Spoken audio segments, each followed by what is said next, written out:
Veteran firefighter Tim Brown, who worked with the service, was a first responder in the 1993 terrorist attack on the World Trade Center, a survivor of 9/11, says that it couldn't happen in America. Why is that, Tim? Well, because of our regulations and our laws. Our laws would never allow flammable cladding on the outside of a building. I was just reading about a new retrofit in Denver where they speak about this, and it's just not allowed. The cladding on the outside of our buildings in America is required to be non-combustible fireproof material. Well, I mean, stands to reason. I think anyone living in one of those flats would expect the cladding to be non-combustible. So what do you do? How is your response, the American response, to prevention of a fire like this?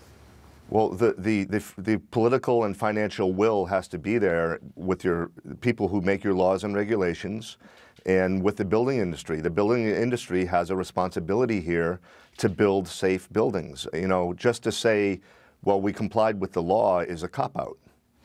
Tim, we saw yesterday the extraordinary work of our firefighters and our emergency services. You yourself, as we said, the 1993 to 9/11. You say what you see as a firefighter, even though it's part of the service, stays with you for life. Absolutely.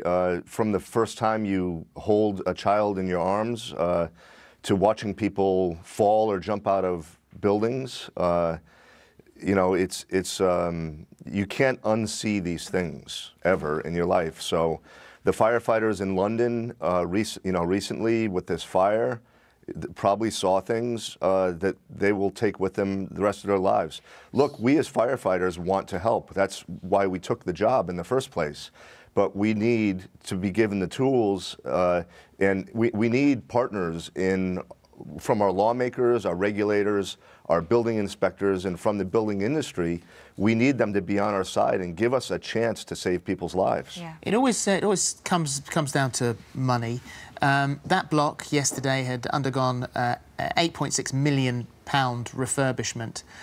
It would have cost £1,150 per flat to retrofit a sprinkler system. So rather than clad the outside, would it have been better to have put a sprinkler system in it? It's working sprinkler systems are the very best fire protection measure you could make in any high-rise residential or commercial. But that is expensive. Most of the high-rise residential buildings in New York City and throughout this country do not have sprinklers, but they are built in such a way to contain fires to one flat. Can I just ask you one final question? I mean, obviously we were watching our incredible firefighters yesterday, working with the equipment they had in the conditions that they had, astonishing pictures of bravery and yes, resilience.